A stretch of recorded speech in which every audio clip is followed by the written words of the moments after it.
Literally, you're saying if a company outsources itself, it eliminates all of those jobs, right? So by you giving them a massive tax cut as an incentive to stay, you are practicing trickle down theory. Yeah. Unless they're already here. So I just want to clean up and respond to some of the stuff you said. Wait. Why would it be, if they're already here, have anything that we're supposing they're already here and we don't want them to leave? If you don't want them to leave, then you can't tax them at 70, 80, 90% or 60% or 50%. If China says, come over here, we'll give it to you at 20%.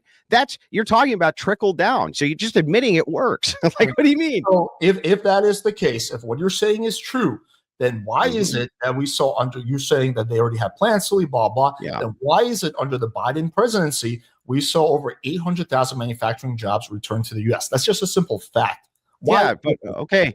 But Biden raised the corporate tax rate. Here's the thing. Why those companies returned? So which companies are you talking about specifically? Were they green energy companies, which were bought and paid for by the federal government? Green energy companies. I'm talking about. Okay, what were the companies specifically? Let's go through them. I don't have the name of the exact company. I'm sure. Well, it's important to understand because there could have been ROIs and investments which were made by the Biden administration, direct to payments for green energy jobs, things like this. That was a big part of his administration.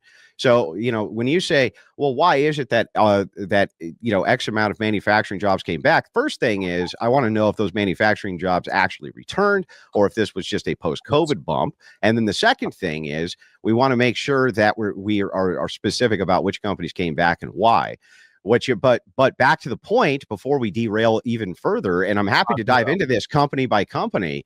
Alex, if your position is, Andrew, we have to have a competitive corporate tax rate so our companies don't move abroad. Andrew says, I agree. Alex, can you explain how that's not trickle-down economics? So I think you're oversimplifying. Let me just answer your question. I'm going to bring it back to what I'm trying to talk about. Okay.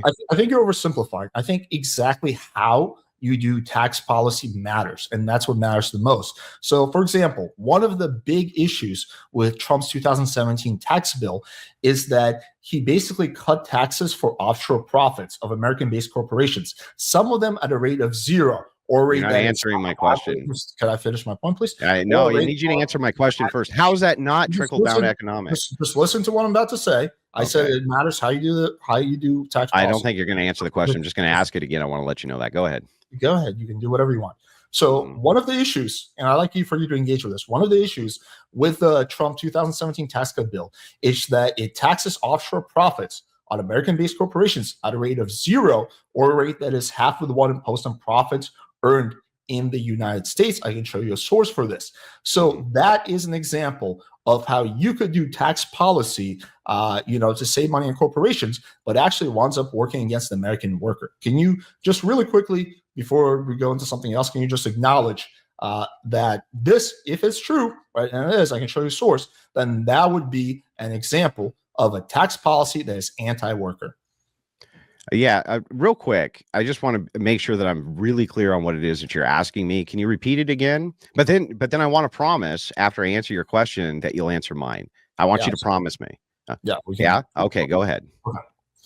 So what I was saying is how exactly you do tax policy is really what the thing that matters, right? So one of the big issues with Trump's 2017 tax bill is that he cut taxes for offshore profits on American-based corporations, some of them at a rate of zero, and some of them at a rate that is half the one imposed on profits earned here in the United States. So these corporations, after this tax cut, they're like, hey, we don't actually have to pay profits if we basically I understand what you're asking. Other countries. So assuming that this is true, would this not be an example of Trump being anti-worker? Could be an example of some anti-worker policies. It depends on how it's structured. So there could be some incentives for you if you have a global company, for instance, like Microsoft or places like this, where you have actual issuances of national security.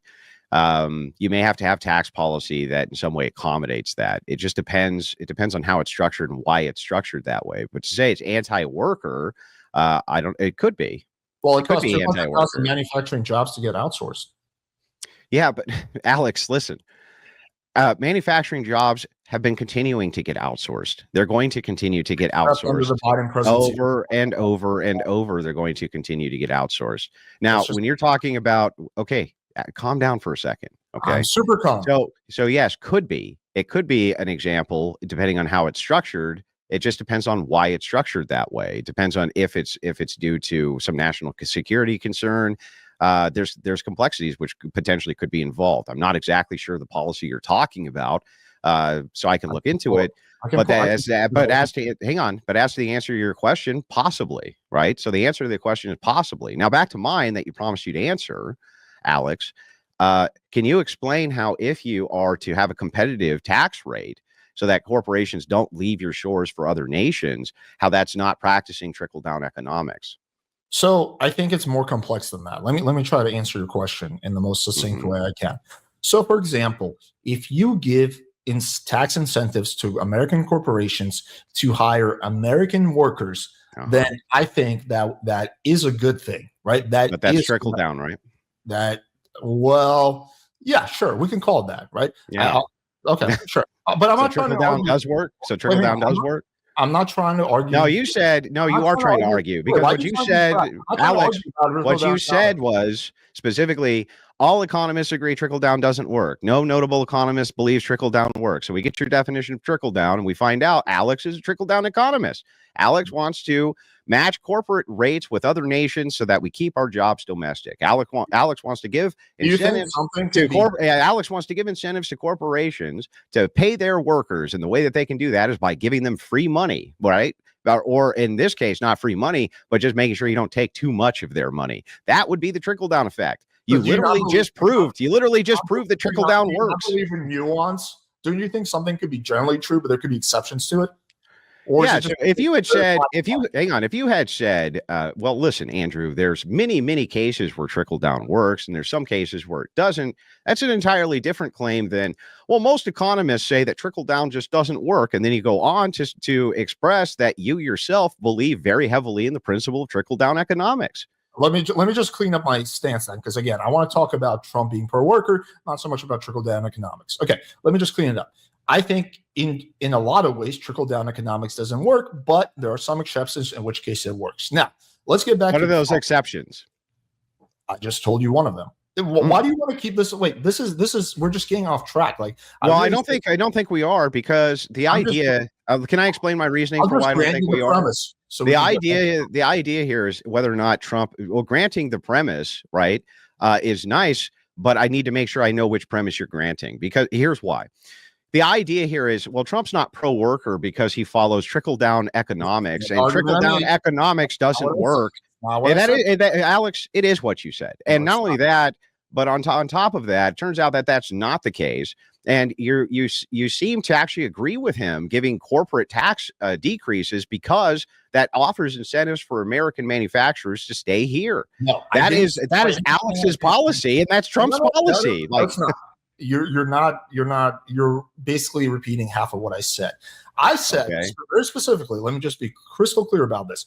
I said very specifically that a tax policy where you give a corporation tax break specifically for hiring American workers could be beneficial and could be pro-worker.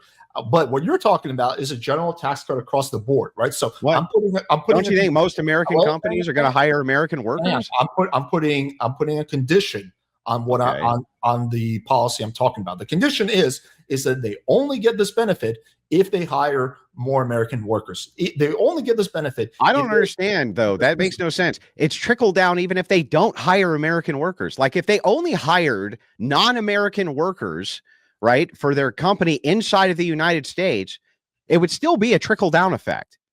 I don't know why you're so up on the trickle down economics. Because what you just said, you just said that we are talking about Trump. No, you just said that the conditional here. You're talking about my view on economics. You just said that the conditional, because you're agreeing with Trump's views. You just said that the conditional, you said if you give a specific conditional like, oh, this only benefits the American worker, it's trickle down either way. What are you talking about? Okay. In your opinion, did Trump, when he gave his tax incentives to big corporations, was there a condition that they only get this if they hire American workers? Yes or no? I don't think there was. No. No, there was not. So what I'm talking about, Trump did not do.